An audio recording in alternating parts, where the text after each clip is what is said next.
Mes bien-aimés, je vous adresse mes salutations affectueuses au nom de Jésus-Christ. Comment allez-vous? Vous allez bien? Êtes-vous heureux? Il faut toujours être joyeux en Jésus, n'est-ce pas? La tristesse, les soucis, les épreuves, tout cela fait partie de la vie dans ce monde. Il faut les surmonter, d'accord? C'est pour cela que le Seigneur nous parle à travers sa parole. Il nous pousse à prier, il nous réconforte. Vivre ainsi la grande joie de la vie chrétienne, n'est-ce pas? Regardez même cet endroit, n'est-ce pas qu'il est beau? Regardez ce grand manguier. Tout cela, c'est un jardin de notre organisation Jesus Redeems. Cela appartient à Jésus. Le Seigneur nous a donné de nombreux jardins comme celui-ci pour notre ministère. Dans cet environnement naturel, je suis venu prier ici de nombreuses fois. Je prie en marchant, je prie à genoux. Le soir, je viens, j'étale simplement une natte et je m'assois sous un arbre pour méditer la parole et prier. C'est un endroit magnifique comme ça, cet environnement naturel. Aller y prier fait vraiment du bien au cœur.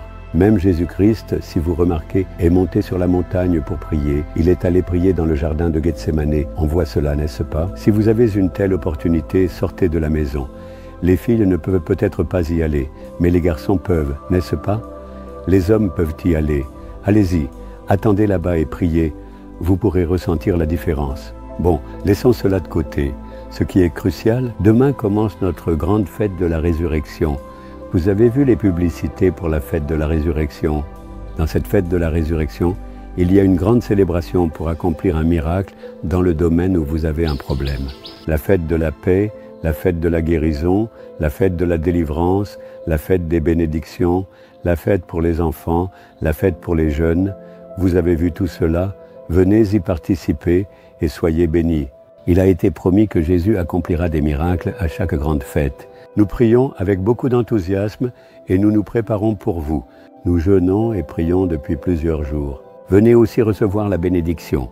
Vous pouvez rester un jour ou deux et participer à cette grande fête avant de repartir. Il n'est pas nécessaire de rester tous les jours.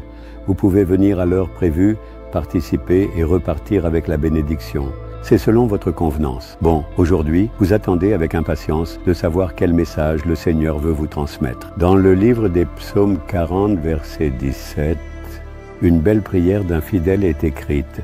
Vous et moi devons aussi faire cette prière. Quelle est cette prière? Tu es mon aide et mon libérateur. Seigneur, vous êtes mon soutien.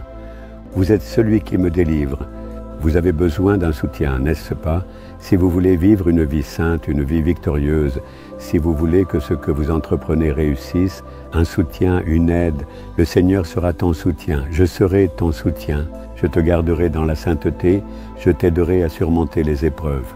Je ferai prospérer ce que tu entreprends, je te donnerai la réussite dans tes études, je t'élèverai dans ton travail, je bénirai ton entreprise. Je donnerai la paix dans ta famille, dit le Seigneur qui est là pour te soutenir. J'ai dit, Seigneur, je ne peux pas accomplir ce ministère. Je ne peux pas finir tout ça. Vous pouvez le faire en tant qu'accompagnateur. Il m'a répondu avec douceur, je suis là, fais-le avec mon aide. Fais ce que tu peux, je serai avec toi et je t'aiderai en tout. C'est ainsi que ce ministère fonctionne, c'est ainsi que ma vie avance. Non seulement cela, mais tu es aussi celui qui me libère. Parfois nous avons besoin de délivrance dans certaines situations. La peur s'installe et alors Satan, l'adversaire, vient avec un péché pour nous asservir dans un domaine ou un autre.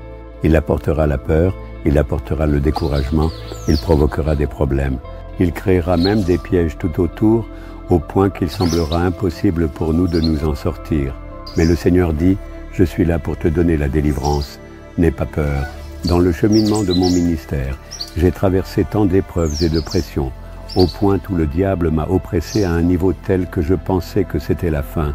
Mais le Seigneur m'a délivré. C'est pour cela que je me tiens dans la joie. Priez cette prière.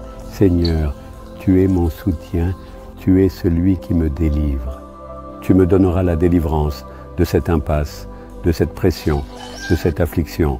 Tu me délivreras. Dites, tu es le Dieu qui me délivre. Et aujourd'hui, un miracle se produira. La situation qui vous effraie va changer aujourd'hui.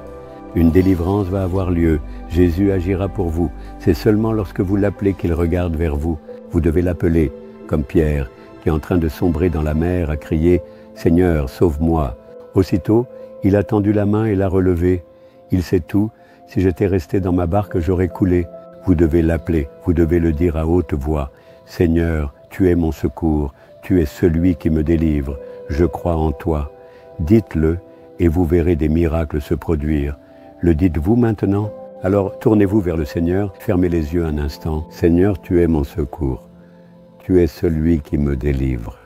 Aujourd'hui, tu me libères de cette épreuve et de cette détresse. Je le crois vraiment, vraiment et sincèrement, au nom de Jésus. Amen, amen.